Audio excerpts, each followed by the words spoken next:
cuéntenos a la audiencia, usted que está ahí adentro en el Congreso, en la Cámara de Representantes, codeándose, discutiendo, peleando, llegando a acuerdos con gente de la oposición, pero también conversando o discutiendo en este debate democrático con los partidos o los representantes de los partidos oficialistas. ¿Qué ha encontrado durante este debate, esa fuerza política con la que se ha encontrado? Bueno, pues sin lugar a dudas, el gobierno nacional tiene mayorías para aprobar esta reforma a la salud. Asimismo, pues, como se pudieron dar cuenta, avanzó sin mayor problema el 50% del articulado de la reforma a la salud. Se tuvo que parar y frenar la discusión porque pues había que aprobar el presupuesto y poner a consideración el presupuesto sí o sí, porque esto es una fecha establecida por la ley y pues tocaba hacerlo y tocaba dar el debate. Ya la próxima semana pues ya por esta dinámica de elecciones pues no se va a sesionar la siguiente semana, pero pues lo que sí me parece muy preocupante es que el gobierno está muy confiado en que tiene los votos para que la reforma avance como ellos quieren, sin mayor concertación. Ustedes recordarán que logramos hacer una subcomisión, que se aprobara una subcomisión en el Congreso para que supuestamente se pudiera llegar a una concertación con todos los partidos, de mantener el modelo de aseguramiento, de lograr que lo que funciona del sistema y esos grandes avances que se tienen del sistema de salud, que es lo que hoy permite que tengamos un referente en el mundo, en la región. Nuestro sistema es un referente en todo el mundo, precisamente por ese modelo de aseguramiento, precisamente porque esa UPC lo que permite es que se pague, que el ingreso que tenga el sistema o el pago que se le hace a las EPS es lo mismo por una persona de estrato 0, 1, 2, 3, 4, 5 o 6. O sea que aquí lo que nos preocupa mucho es que esos avances del sistema los quieran destruir, que quieran prácticamente estatizar el sistema de salud y que la atención dependa del Estado. Yo creo que esa época ya se vivió, fue una época muy amarga donde tuvimos que perder muchas vidas precisamente por la falta de atención del Estado. Congresista, avanza, como ya usted lo indicaba, el 50% de este articulado. Ya se aprobó en la Cámara de Representantes. Faltan, digamos, esos articulados que causan mucha más controversia, de esas que son mucho más complejos para el sistema actual que hoy conocemos y tal como funciona. Esos que le darán, digamos, ese cambio total al sistema que hoy conocemos. La carga, ya usted lo había dicho, el gobierno tiene mayorías, pero usted como, haciendo prospectiva, ¿cómo lo ve en el Senado de la República? Entendiendo que allá la discusión podría ser, y quiero que lo corrobore a nosotros, si podría ser un poco más compleja, si podría tener una dinámica distinta, y si siente que, digamos, esa batalla que ustedes desde la oposición hace en la Cámara ya de alguna manera está perdida, pero que ven una posibilidad en el Senado. Bueno, pues yo espero que de aquí a que iniciemos nuevamente este debate los partidos puedan pues generar unas reflexiones internas y se den cuenta pues del daño que se le estarían haciendo a la salud y a la vida de los colombianos. Es que aquí nada más y nada menos estamos hablando de la vida de la gente y eso pareciera que a veces los partidos no lo entendieran. Con eso no se puede improvisar porque finalmente hay muchos pacientes de baja, mediana complejidad que tienen tratamientos y hoy cuando vemos que hay una escasez además de medicamentos por un gobierno que no ha sido capaz de ni siquiera nombrar director del INVIMA, un INVIMA que no ejecuta los recursos como lo dejamos evidente en el debate del presupuesto, que es una entidad que hasta fecha no ha ejecutado el 50% de los recursos cuando hay una escasez de medicamentos y que pues eso nos preocupa. Entonces aquí lo que vemos es que se está propiciando una crisis para el sistema y yo espero que los partidos estén en la capacidad de entenderlo y de poner por encima de cualquier cosa los intereses de la gente antes que sus intereses personales. Yo espero que al Senado de la República ni siquiera lleguen a pasar esos artículos polémicos donde se destruye totalmente el sistema. Tengo la fe en que eso pueda llegar a pasar, pero en el entendido o en el hipotético caso de que de la Cámara de Representantes pase al Senado, pues allá hay una esperanza. Si en el Senado también, pues este proyecto avanza y llega a ser un proyecto de ley, pues también lo que vamos a hacer, y ya lo tenemos clarísimo, es demandar esta ley por inconstitucional, porque para nosotros también además es una ley que tenía que ser tramitada como ley estatutaria, precisamente por tratarse de un derecho fundamental, una ley que tenía que haberse erradicado desde la Comisión Primera en su trámite, y entonces por estos vicios lo vamos a demandar ante la Corte Constitucional. Bien. Congresista, le voy por el lado, digamos, de la necesidad de un cambio del sistema de salud. Evidentemente ha avanzado durante esos 30 años en que se ha desarrollado el sistema por aseguramiento, pero que evidentemente todavía tiene unas fallas en el camino, y hay una porción importante del país que dice que debería quedarse, y por el contrario,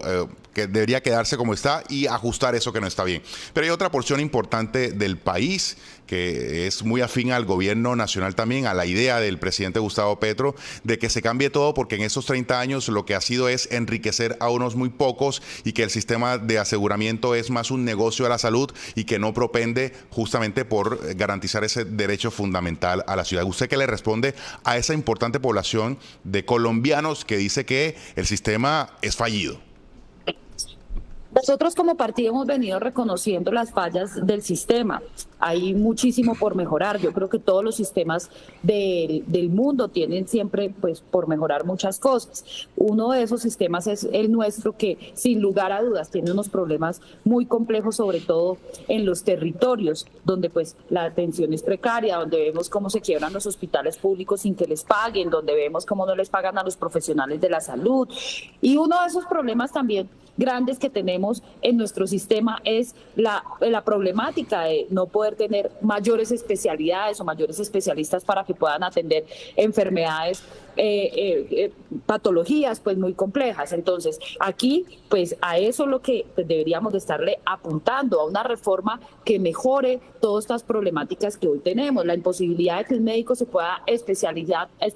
porque casi que eso pues es como una suerte. Entonces la mayoría de médicos lo que hacen hoy día es que se van a especializar por fuera y muchas veces se quedan allá, no regresan a Colombia. Entonces hay una problemática enorme en materia de del déficit de especialistas, que además los especialistas que tenemos en Colombia pues no están en las regiones, porque además pues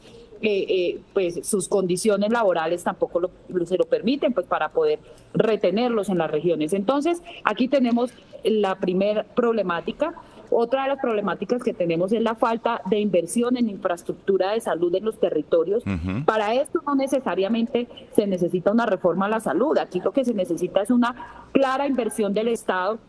en los hospitales públicos. Bogotá es un modelo referente de cómo se pueden aliar entre la empresa pública y privada para lograr avanzar en infraestructura de salud. En Bogotá se lograron 2 grandes hospitales, uno en Bosa y uno en Usme, en concesión. ¿Esto qué quiere decir? Que lo hace el privado y que lo que permite es que haya una gran infraestructura para que se pueda atender a los pacientes y tengamos cobertura de salud en los territorios, cosa que el Estado no ha podido hacer por falta de recursos. Véase usted nomás, en el presupuesto general de la Nación no hay ni un solo peso para la reforma, no hay un solo peso para la inversión, para lograr llegar con dotación a las regiones, que esa es una de las problemáticas que tiene el sistema. Entonces uno dice,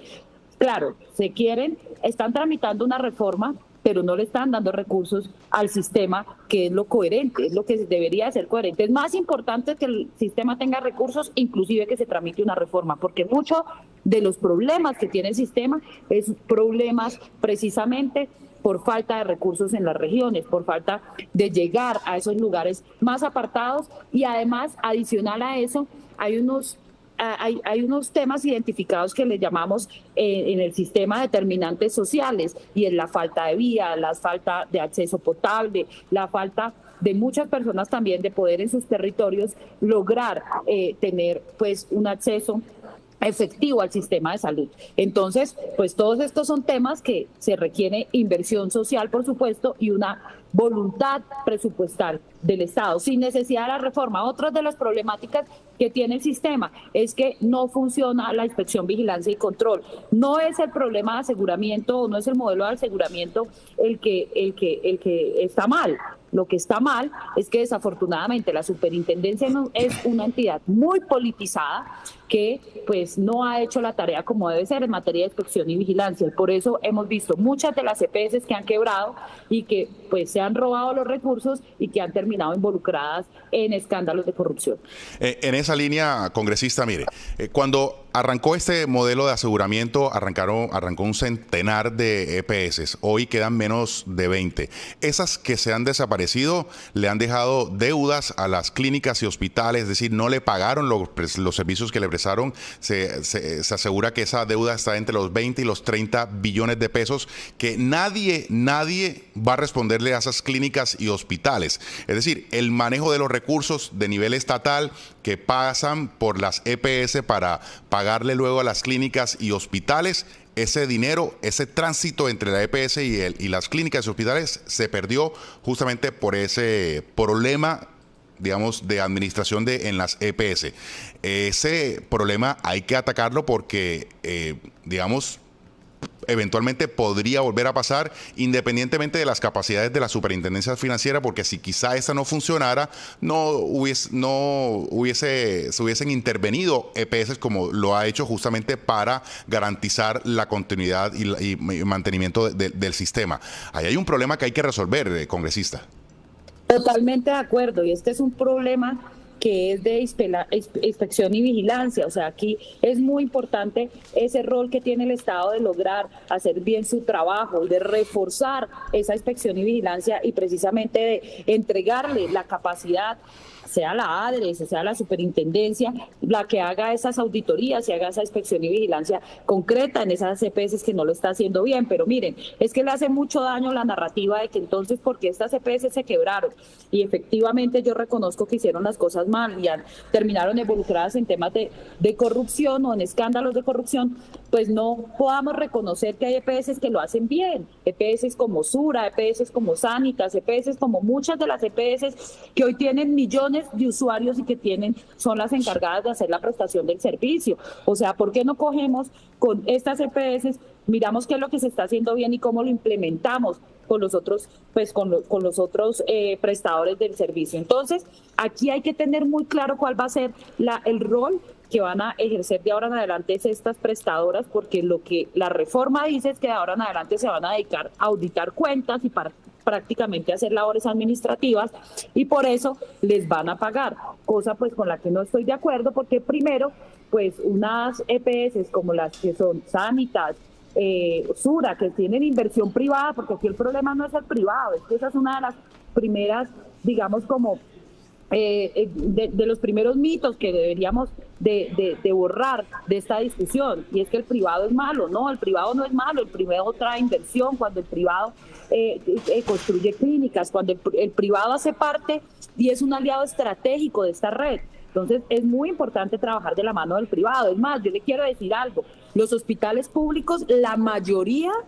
de atención que hacen, la hacen en concesión, o sea, desde los rayos X, sí, desde el laboratorio, desde la cafetería que se la entregan a un privado para que la administre. Entonces aquí vamos a tener que seguir trabajando con el privado para poder operar y prestar un buen servicio. Entonces, la red, por supuesto que nosotros entendemos que hay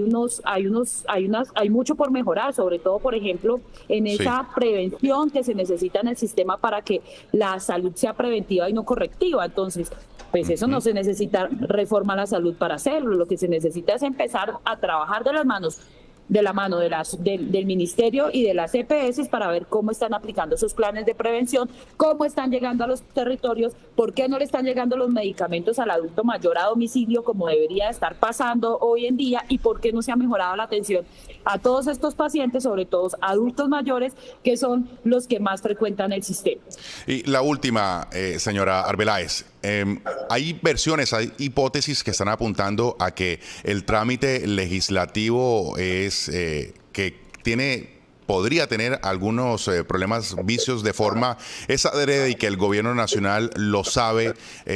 porque eventualmente se va a caer en la Corte Constitucional ante las demandas que le llegue, y que esa sería la excusa del gobierno nacional para hacer su reforma, digamos, de otras formas menos democráticas o que no tengan la necesidad de pasar por el Congreso de la República. ¿Usted se apunta a esa hipótesis o cree que lo que está haciendo es de buena fe el gobierno nacional? Pues son muchas las especulaciones. Lo que pasa es que no es normal que la ponente salga a decir que la reforma a la salud no tiene un aval fiscal, que no sabemos a la fecha cuánto cuesta, que no le asignen un solo peso del presupuesto general a esta reforma, y pues salga a decir que eso es normal, porque definitivamente no se necesita el aval fiscal cuando esto inclusive lo pide la ley. Entonces uno no entiende pues cómo y qué es lo que está pensando el gobierno, que prácticamente pareciera que de manera pues intencional hiciera las cosas para que esto se viciara cada día más. Primero, por no haber hecho el trámite por comisión primera como debía ser. Aquí sin lugar a dudas está quitando la libre elección de los usuarios de sus EPS, aquí se está acabando con esa libre elección, pero adicional a eso pues está cambiando la estructura del sistema de salud de los colombianos, y esto, siendo un derecho fundamental, pues tenía que haberse tramitado por la comisión primera como ley estatutaria. Entonces aquí uno dice, tantos son los errores que pues uno no sabe si ellos lo saben, lo conocen, pero como lo que necesitan es una narrativa, es precisamente esa, es decir, que el Congreso no los quiere dejar trabajar, es que nosotros nos oponemos, la oposición, a las reformas, que es que no queremos las grandes transformaciones de cambio que propone Gustavo Petro, sin pues muchas veces la gente entender qué es el contenido de estos proyectos, porque muy pocas pues son los ciudadanos que logran sentarse pues a hacer un análisis profundo de las reformas que está tramitando Gustavo Petro en el Congreso de la República. Entonces compran esa narrativa, compran la narrativa de que es que las EPS se están lucrando con la salud de los colombianos, entonces que por eso la atención y los recursos los tiene que manejar el Estado, cuando eso ya lo vivimos y fue fallido. Recuerden la época del Seguro Social. En la época del Seguro Social, la administración del sistema la hacía el Estado, y desafortunadamente no fue capaz, porque es que el hecho de que la salud sea pública o el servicio sea pública no nos digamos, como que la corrupción donde más la hemos visto desafortunadamente cómo se da es precisamente en el sector público. Carolina Alveráez, representante de la Cámara del Partido Cambio Radical, muchas gracias por su tiempo y por hablarnos aquí a toda la audiencia a través del canal Cartagena en ese programa Hoy en Día. Muy amable. Muchas gracias, un saludo muy especial para todo el pueblo cartagenero, y bueno, y ahorita ya que estamos terminando estas elecciones, pues esperar que la gente también haga un análisis muy profundo y vea pues cuáles son esos partidos que definitivamente están votando a ciegas esta reforma sin ningún tipo de discusión.